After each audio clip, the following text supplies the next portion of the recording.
Hi friends, welcome to mini சமையல். இன்றைக்கி நம்ம சேனலில் சூப்பரான டேஸ்ட்டில் வீட்டிலே ரொம்ப ரொம்ப ஈஸியாக எப்படி பிஸ்கட் செய்கிறதுன்னு தான் பார்க்க போகிறோம். இந்த பிஸ்கட் செய்கிறதுக்கு வீட்டில் வெறும் கோதுமை மாவும் ராகி மாவும் மட்டும் இருந்தாலே போதும். அட்டகாசமான டேஸ்ட்டில் இந்த பிஸ்கட்டை நீங்களும் செய்யலாம். சாப்பிட்றதுக்குமே ரொம்ப நல்ல ஒரு டேஸ்ட்டாக இருக்கும். அதனால சின்ன குழந்தைங்கள்லேருந்து பெரியவங்க வரைக்கும் கேட்டு விரும்பி சாப்பிடுவாங்க. இப்போ இந்த பிஸ்கட் எப்படி பண்ணுறதுன்னு வீடியோக்குள்ளே பார்க்கலாமா? இப்போ இந்த பிஸ்கட் செய்கிறதுக்கு முதல்ல ஒரு மிக்சிங் பவுல் எடுத்துக்கங்க. அதில் 1/4 கப் அளவுக்கு நெய் சேர்த்துக்கங்க. கூடவே 3/4 கப் அளவுக்கு நாட்டு சக்கரை சேர்த்துக்கங்க. இப்போ நம்ம சேர்த்துருக்க நெய் நாட்டு சக்கரை ரெண்டையும் ஒரு விஸ்க வச்சு நல்லா ஒரு முறை கலந்து விட்டுக்கலாம். பாருங்கள், இந்த அளவுக்கு நல்லா கலந்து விட்டதுக்கப்புறமா 3/4 கப் அளவுக்கு கோதுமை மாவு சேர்த்துக்கங்க. கூடவே அதே கப்பால் 3/4 கப் அளவுக்கு ராகி மாவு சேர்த்துக்கங்க. இது கூட டேஸ்ட்டுக்காக கொஞ்சம் உப்பு சேர்த்துக்கங்க. இப்போ உப்பு சேர்த்ததுக்கப்புறமா நல்லா மாவோட உப்பு சேர்த்து ஒரு முறை கை போட்டு கலந்து விட்டுக்கலாம்.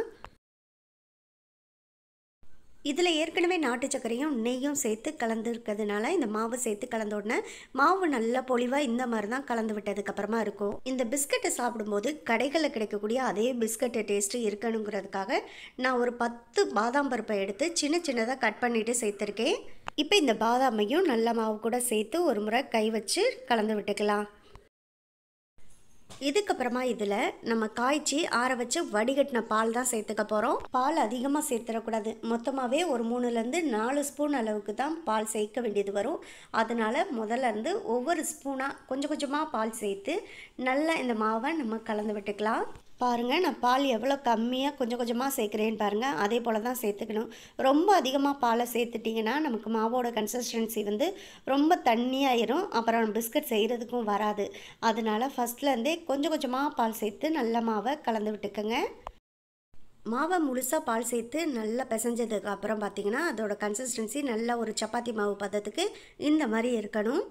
அவ்வளோதான். இப்போ பிஸ்கட் செய்கிறதுக்கு நம்ம மாவு ரெடி பண்ணியாச்சு. இப்போ இந்த மாவுலேருந்து கொஞ்சம் கொஞ்சமாக மாவு எடுத்துக்கோங்க. நான் இப்போ எடுக்கிறேன் பார்த்தீங்களா, இந்த அளவுக்கு ஒரு பிஸ்கட்டுக்கு மாவு எடுத்தால் போதும். நல்ல ஒரு கையோட உள்ளங்கையில் வச்சு இந்த மாதிரி முதல்ல இந்த மாவை உருட்டி எடுத்துக்கோங்க. பாருங்கள், இப்போ மாவை நல்லா உருண்டையாக இந்த மாதிரி பிடிச்சி எடுத்தாச்சு. இதுக்கப்புறமா நம்ம பிஸ்கட்டை எந்த ஷேப்பில் செய்ய போகிறோமோ அதுக்கேற்றது மாதிரி நம்ம இப்போ பிஸ்கட்டை ரெடி பண்ணிக்கலாம். அதுக்கு இப்போ நம்ம உருட்டி வச்சுருக்க இந்த மாவை இன்னொரு கையில் லைட்டாக எண்ணெயை தடவிட்டு உள்ளங்கையில் வச்சு இன்னொரு கையை வச்சு லைட்டாக இந்த மாதிரி அமுத்தி விடுங்க. இப்போ நம்ம பிஸ்கட்டை நல்லா வட்டமாக தான் செஞ்சு எடுத்துக்க போகிறோம். ஓரங்களையெல்லாம் நல்லா சரி பண்ணிவிட்டு நம்ம இப்போ கையில் எடுத்து காமிக்கிறேன் பாருங்கள். பிஸ்கட் ரொம்ப நல்லா ஒரு சூப்பரான ஷேப்பில் நம்ம செஞ்சு முடித்தாச்சு. நல்லா இந்த மாதிரி பிஸ்கட்டை ரெடி பண்ண பிறகு இப்போ இதில் டிசைன் போட்டுக்கலாம். அதுக்காக நான் ஒரு கத்தி வச்சு லைட்டாக இந்த மாதிரி கோடு கோடாக இந்த பிஸ்கட் மேலே அழுத்தி விட்டுக்கிறேன். அப்போது இந்த கடைகளில் கிடைக்கக்கூடிய பிஸ்கட் போலவே பார்க்குறதுக்கு ரொம்பவே சூப்பராக இருக்கும்.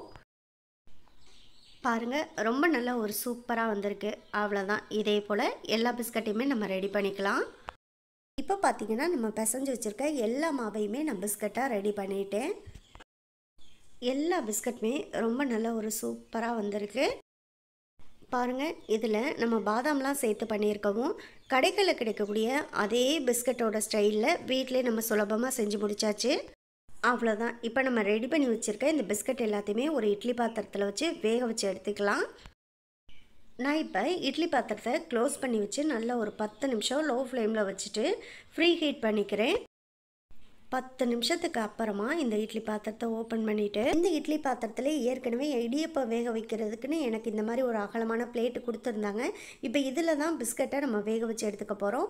அதனால் இந்த பிளேட்டில் ஏற்கனவே நான் எண்ணெயை அப்ளை பண்ணி தான் வச்சுருக்கேன். இப்போ இதில் நம்ம ரெடி பண்ணி வச்சுருக்க பிஸ்கட் எல்லாத்தையும் சேர்த்துக்கலாம். இப்போ நம்ம ரெடி பண்ணி வச்சுருக்க பிஸ்கட் எல்லாத்தையுமே இந்த பாத்திரத்தில் சேர்த்துட்டு நம்ம இந்த பாத்திரத்தை மூடி போட்டு மூடி வச்சு ஒரு 20 நிமிஷம் வெயிட் பண்ணலாம். அதுக்குள்ளே இந்த பிஸ்கட் எல்லாமே நல்லா வெந்து வந்துடும். இப்போ ஒரு 20 நிமிஷத்துக்கிட்ட ஆச்சு. நம்ம மூடியை ஓப்பன் பண்ணி பார்க்கலாம். பாருங்கள், பிஸ்கட் எல்லாமே சூப்பராக வெந்து வந்துடுச்சு. இப்போ இது எல்லாத்தையுமே வெளியில் எடுத்துக்கலாம். அவ்வளோதான். ரொம்ப ரொம்ப ஈஸியாக சிம்பிளான மெத்தடில் வீட்டிலே நம்ம பிஸ்கட் செஞ்சிட்டோம். இட்லி பாத்திரத்துலேருந்து பிஸ்கட்டை வெளியில் எடுத்த உடனே உடச்சி பார்க்காதீங்க. ஏன்னா ஃபஸ்ட்டு சூடாக இருக்கும்போது கொஞ்சம் பிஸ்கட் வந்து பதமாக இருக்கும். அதனால மொறுமொறுப்பாக இருக்காது. ஒரு 15 நிமிஷம் நல்லா ஆற விட்டுட்டு அதுக்கப்புறமா பிஸ்கட்டை எடுத்து உடச்சி பாருங்கள். நல்ல மொறுமொறுப்பாக இருக்கும். நீங்களும் இதே போல் ட்ரை பண்ணி பாருங்கள். ட்ரை பண்ணி பார்த்துட்டு எப்படி இருந்துச்சுங்கிறத கமெண்ட் பாக்ஸில் சொல்லுங்கள். இந்த வீடியோ உங்களுக்கு பிடிச்சிருந்தா இந்த வீடியோவை லைக் பண்ணி நம்ம சேனலை மறந்துடாமல் சப்ஸ்கிரைப் பண்ணிக்கோங்க.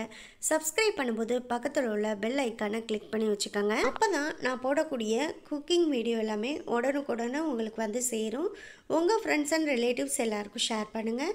இதே போல் அடுத்தடுத்து நல்ல நல்ல வீடியோவில் சந்திப்போம். ஓகே, பாய்.